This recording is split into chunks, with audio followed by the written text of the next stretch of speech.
Hello दोस्तों, कैसे हैं सब। मेरा नाम है हिमांशु और मैं स्वागत करता हूं आप सबका आपके अपने चैनल कॉमिक वर्ल्ड पर। तो चलिए दोस्तों, शुरू करते हैं राज कॉमिक्स में काल सीरीज की दूसरी कॉमिक्स काल का जाल का तीसरा और अंतिम भाग।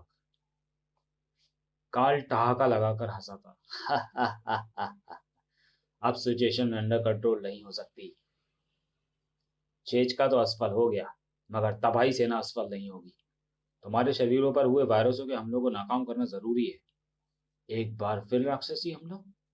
कहाँ है इन हमलों की जड़। जब तक जड़ नहीं कटेगी, आतंक व मुसीबतों की शाखाएं उगती रहेंगी।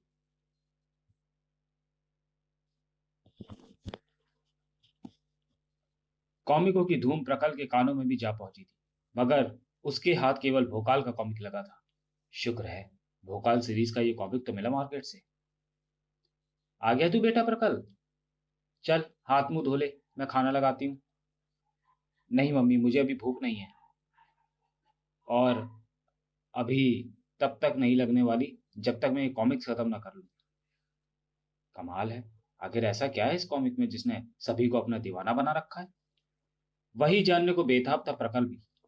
सत्यता पर आधारित है, पर कमाल है, ऐसी कथाएं अब तक कहाँ थी। कथानक का आरंभ सतयुग के विकास नगर से हुआ था। संसार की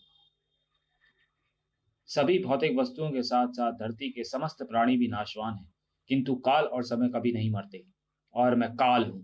अब एक और युग की स्थापना करूंगा, अर्थात राक्षस युग की। हा हा हा हा। सतयुग से कलयुग तक और फिर कलयुग से सतयुग तक मेरी यात्रा बार बार जारी रहेगी और कायम रहेगा राक्षस युग। प्रत्येक युग के लोगों को राक्षस बनना होगा, और जो ऐसा नहीं करेगा उन्हें सबक सिखाएंगे मेरे ये पालतू रक्षक। काल चुपचाप लौट गया था। कमाल है, वो राक्षस आया और कुछ किए बिना ही चला गया। ऐसा नहीं है, शायद उसने हमारे पालतू पशुओं पर कुछ किया है।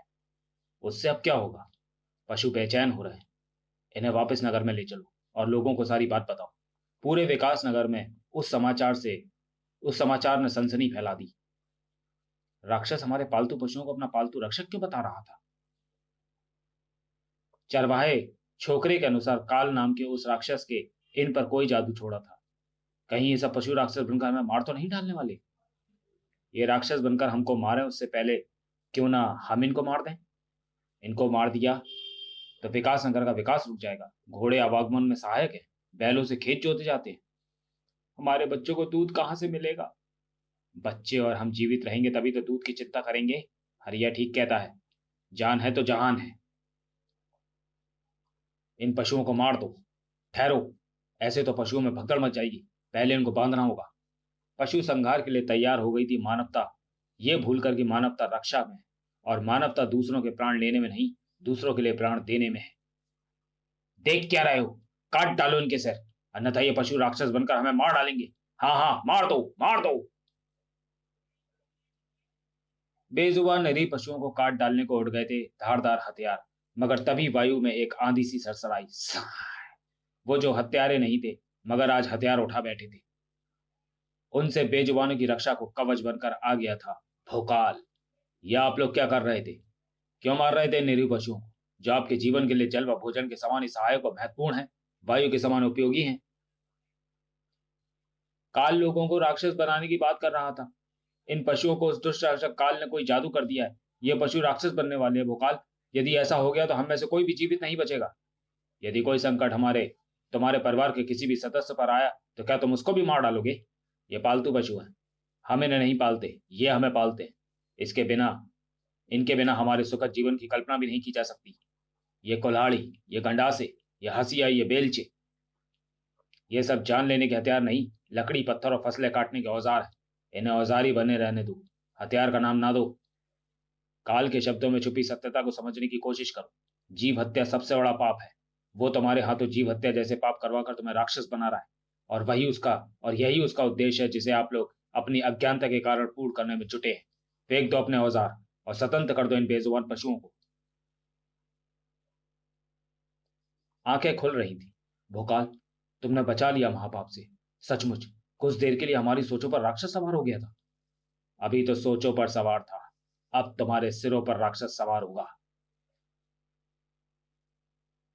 काल की राह से तुम स्वयं मृत्यु भी कई गज दूर हट के चलती है। तूने मेरी राह काट कर मृत्यु को अपने जीवन की राह पर आमंत्रित कर लिया है। साय भोकाल! भोकाल समझ गया था कि काल का मुकाबला करने के लिए उसे और अधिक शक्ति की आवश्यकता है। और अधिक शक्ति अर्थात उसके महागुरु भोकाल की शक्ति, जो इस एक शब्द भोकाल के साथ उसकी रग रग में विद्युत के समान दौड़ जाती है। टन! नराधम, तू काल है तो मैं भोकाल हूं, तुझ जैसे राक्षसों का काल। आज मैं तुझे समझा दूंगा कि समस्त मानव जगत सत्य रूपी ईश्वर के समक्ष नतमस्तक हो रहा है। ईश्वर अपने हजारों हाथों से उन्हें कर्तव्य, स्वाभिमान, क्षमा, दया, नैतिकता और शुद्ध आचरण का वर देते हैं। मानव जीवन का आदर्श यही गुण समझे समझे जाते हैं। किंतु यह भी अटल सत्य है कि काल की काट के साथ सत्य की काया के साथ असत्य की छाया भी मंडराती चलती है, जो छल, कपट, बैर, दंभ, ईर्ष्या और प्रपंचों को जन्म देने के लिए उत्तरदायी होती है। असत्य विनाशकारी है। असत्य का धारा राक्षस है, जो हर ओर असत्य ही चाहता है, किंतु सत्य की चोट से उसे धराशायी होना पड़ता है। नाम काल रख लेने से वो अपने अंत से नहीं बच सकता। और आज उस कठोर सत्य का पाठ मैं तुझे पढ़ा कर ही जाऊंगा। अब तू जहां भी जाएगा जीवित नहीं जाएगा। और ध्यान रहे, अगर मेरा एक भी वार अगर तू चूका तो तेरा सीना बेच जाएगा। उफ, मेरी ढाल! अभी तेरी ढाल छूटी है, अब छूटेंगे तेरे प्राण। किंतु काल की यात्रा सतयुग से कलयुग तक जारी रहेगी। भोकाल, इतनी ऊंचाई से गिरकर शायद ही कोई हड्डी होगी जिसे तू टूट कर चूरा होने से बचा पाएगा। मैं नीचे जाऊंगा, किंतु मेरा शस्त्र मृत्यु कठार मेरे साथ नीचे नहीं जाएगा। काल, वो तेरी आत्मा को ऊपर नभ में भेजने के लिए ऊपर आकर तेरी हथेलियों को अपना निशाना बनाएगा। काल के गले से भैंसे के डकारने से स्वर निकला। दूसरे ही पल उसका शरीर भी मृत्यु के अंधेरों में गर्क होने को बढ़ चला। ओह नहीं! भोकाल के शरीर के निकट ही आकर चकनाचूर हुआ काल का शरीर और उसका सपना।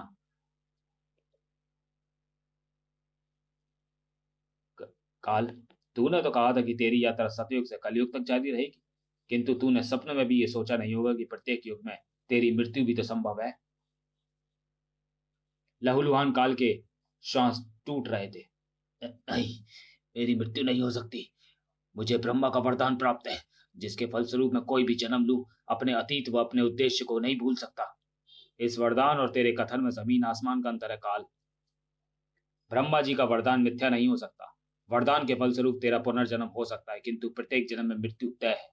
आह, उफ, भयंकर पीड़ा हो रही है।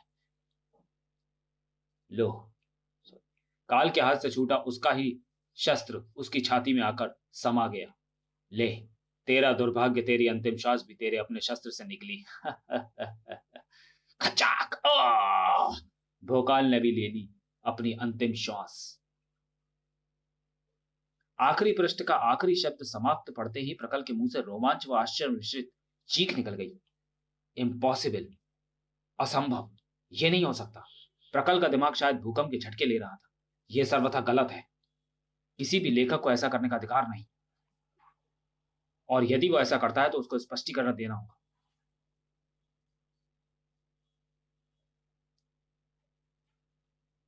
उस त्रुटि को ठीक करना ही होगा उसे। हेलो, कौन? ओ, ग्लोबल कॉमिक के प्रकाशक खन्ना साहब, मैं प्रोफेसर टी डेव से मिलना चाहता हूँ। प्रोफेसर टी डेव से मिलने के लिए बच्चों के तो फोन आ रहे हैं। प्रोफेसर टी डेव अपने किसी प्रशंसक का दिल नहीं तोड़ेंगे। उन्होंने मिलने का एक समय निर्धारित किया है। तुम भी आ सकते हो बच्चे। हाँ, मैं आऊंगा, क्योंकि ये कॉमिक झूठी है। कहानी जारी है काल दंश में। तो चलिए दोस्तों, वीडियो को यहीं समाप्त करते हैं और मिलते हैं काल सीरीज की तीसरी कॉमिक्स काल दंश में। स्टील बना अश्वराज, परमाणु बन गया भोकाल, सुपर इंडियन ने धारण की गोजों की शक्तियां, पर इन सभी को खत्म करेगा काल दंश। काल सीरीज का भाग 3। तो चलिए मिलते हैं अगले वीडियो में। तब तक के लिए धन्यवाद।